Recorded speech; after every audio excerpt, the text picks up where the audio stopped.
According to a Financial Times and University of Michigan poll from August, Kamala Harris leads Donald Trump 42% to 41% when respondents were asked which candidate they trust to handle the economy. The lead is within the margin of error, which means Harris and Trump are statistically tied. Harris's numbers are notably better compared to Biden's. Biden's most recent figures came from a July poll, which marked him with 35%. His numbers since March had peaked in June at 37%. Harris seems to be doing well with younger voters. A Social Sphere survey, released by Democratic super PAC Won't Pack Down, found Harris with 51% support compared to Trump's 42% support among voters aged 29 or younger. 7% did not know which candidate they would back. Harris maintained her lead in a race with third-party candidates with 42% support compared to Trump's 33%. RFK Jr., Cornel West, and Jill Stein each gathered single-digit support. A recent Morning Consult poll also showed similar results, with Harris garnering 48% support among voters under the age of 35, compared to Trump's 44% support. House Democrat Richie Torres of New York has unveiled a new bill in response to the assassination attempt on former President Trump. Torres's bill would require the Secret Service, quote, to ensure that any security perimeter is coextensive with the firing range of firearms likely to be used in assassination attempts, unquote, covering a radius of at least 500 yards. The bill would also require covering any elevated position within the 500-yard range. The Biden administration announced a $100 million investment aimed at facilitating affordable housing construction. The funds will be made available via the Pathways to Removing Obstacles to Housing program, which offers grants to state and local governments and other entities. In June, a survey by Redfin showed that 91% of Gen Z adults saw housing affordability as an important election issue. Kamala Harris could be catching up to Donald Trump in Florida.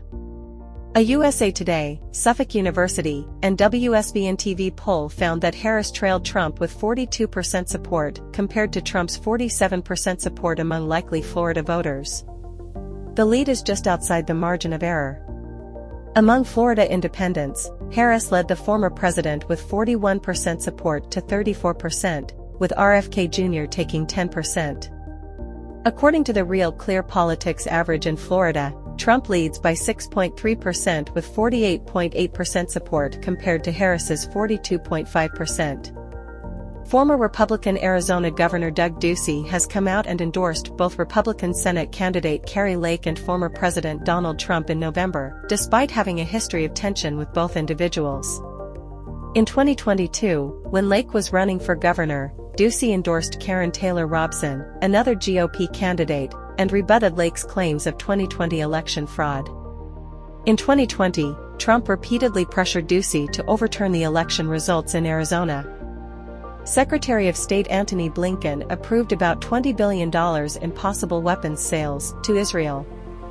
The proposed sale includes up to 50 F-15 fighter jets as well as 30 advanced medium-range air-to-air missiles, 120mm tank cartridges, high-explosive mortar cartridges, and medium tactical vehicles, according to the Defense Security Cooperation Agency. The possible sales also include modification kits to Israel's existing fleet of 25 F-15 fighter jets. The new fighter jet sales and their related equipment make up $18.82 billion of the proposed sales to Israel. Vice President Kamala Harris has won the endorsement of the National Black Caucus of the International Brotherhood of Teamsters, despite the larger union withholding its endorsement. Caucus members voted unanimously to endorse Harris at a conference in Las Vegas. A straw poll taken by the union this summer showed a plurality support for Biden. The Teamsters is surveying its membership for a second time with an online poll. Eric Hovde won the Republican nomination for Senate in Wisconsin, setting up a race between him and incumbent Tammy Baldwin. He garnered well over 80% of the vote, while other contenders in the primary failed to garner double-digit support. Hovde has so far largely run a self-funded campaign, as he loaned his campaign $13 million of the $16.7 million he has raised. According to an aggregate of polls compiled by Decision Desk HQ and The Hill, Baldwin leads by 7.4% with 50.9% support compared to Hoppy's 43.5%.